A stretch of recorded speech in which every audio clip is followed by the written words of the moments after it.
Hello दोस्तों। Cease fire का उल्लंघन 4 ही घंटे में पाकिस्तान ने कर दिया। शाम को 5 बजे न्यूज आई कि पाकिस्तान और इंडिया के बीच में सीज फायर हो गया और 9 बजे ये न्यूज आनी शुरू हो गई कि श्रीनगर में पाकिस्तान ने वापस ड्रोन अटैक करना शुरू कर दिया। राजस्थान के जैसलमेर में भी ये काम करना शुरू कर दिया, पुंछ में, राजौरी में, यहाँ तक कि माता वैष्णो देवी के मंदिर पर भी उसने ड्रोन अटैक करने शुरू कर दिए।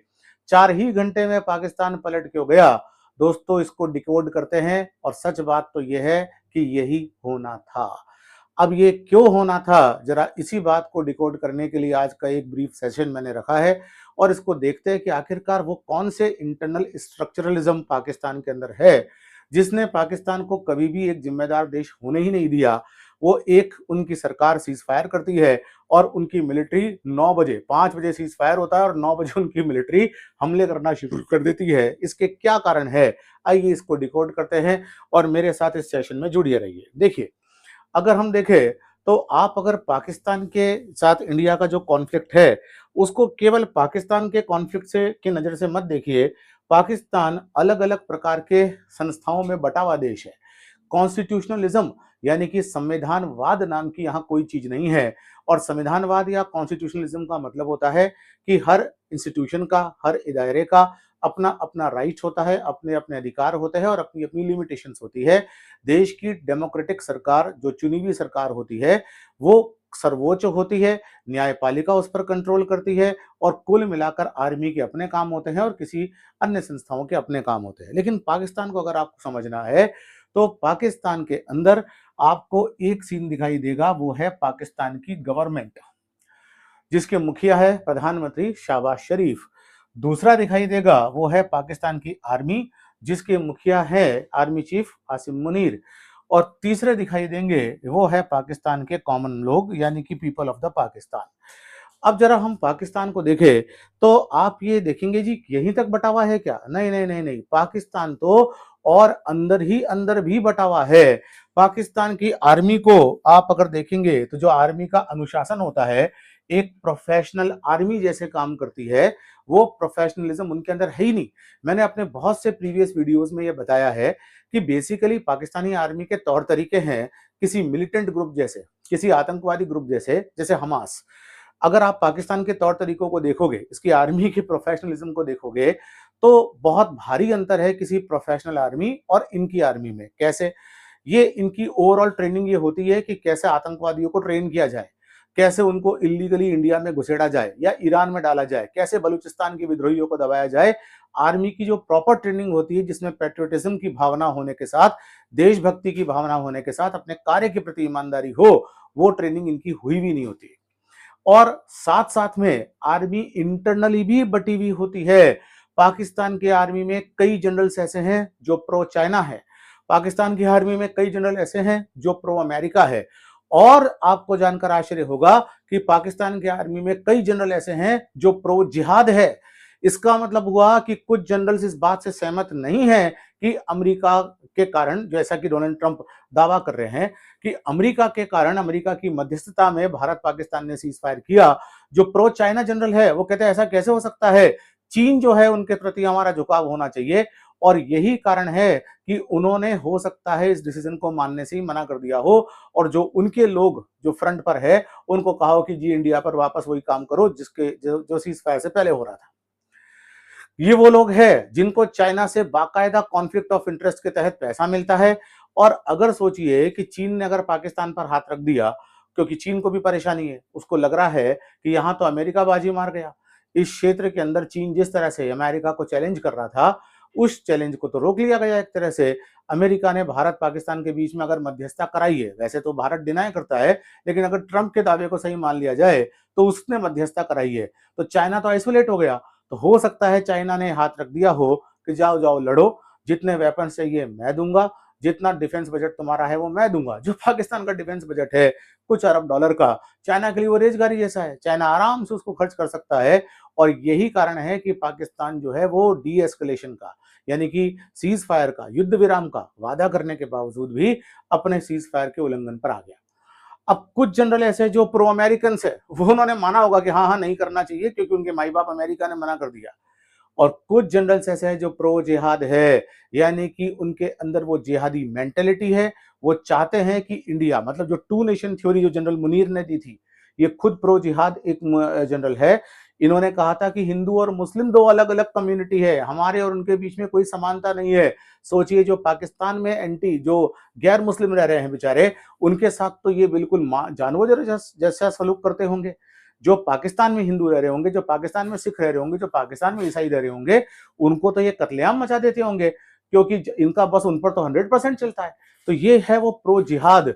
प्रो जिहाद का मतलब जिनका मानना है कि आप अगर मुसलमान हो तो फिर आप गैर मुसलमानों के साथ युद्ध करो, मरते दम तक युद्ध करो, इसी आस्था में, इसी फेथ में।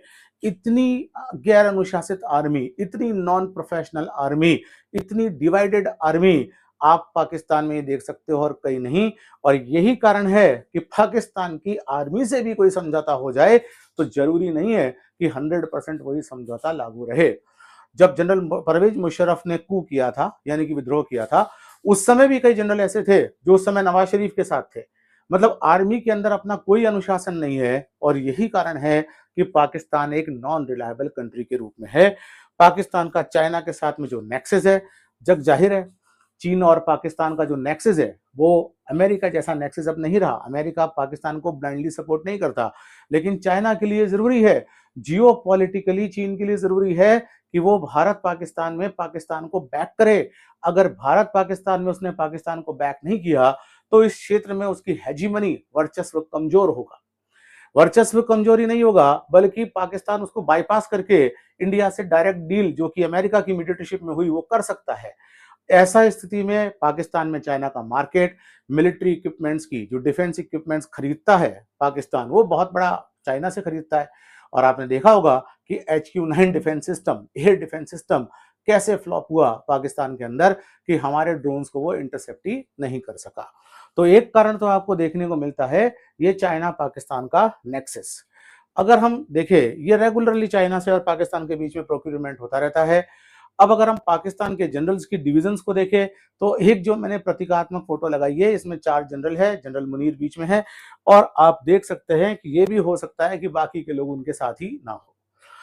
अगर हम पाकिस्तान के अंदर और भी इंटरनल घुसकर स्टडी अगर करें, जिससे कि डिकोड करने में सहायता मिले कि कैसे एक देश ऐसा कर सकता है कि जी 5 बजे सीज फायर, 9 बजे उसका उल्लंघन, आर्मी चीफ क्या कर रहा है इसका प्रधानमंत्री को पता नहीं, प्रधानमंत्री क्या समझौता कराया आर्मी चीफ नहीं मान रहा। ऐसा अतीत में भी होता रहा है, ऐसा पहले भी होता रहा है। तो अगर हम पाकिस्तान के प्रधानमंत्रियों को देखें, ये तो मोहम्मद अली जिन्ना साहब है, जिनके कारण ये सारी ये इस रंगमंच पर अभिनय हो रहा है। ये है जुल्फिकार अली भुट्टो, ये उनकी बेटी बेनजीर भुट्टो। इन लोगों ने कभी अपने डेमोक्रेटिक शासनकाल को पूरा किया ही नहीं। ये आपको देखने को मिलते हैं नवाज शरीफ, ये हैं इमरान खान, ये फॉर्मर प्राइम मिनिस्टर है, ये जेल में है। ये फॉर्मर प्राइम मिनिस्टर है, ये जेल में नहीं है लेकिन जेल में थे।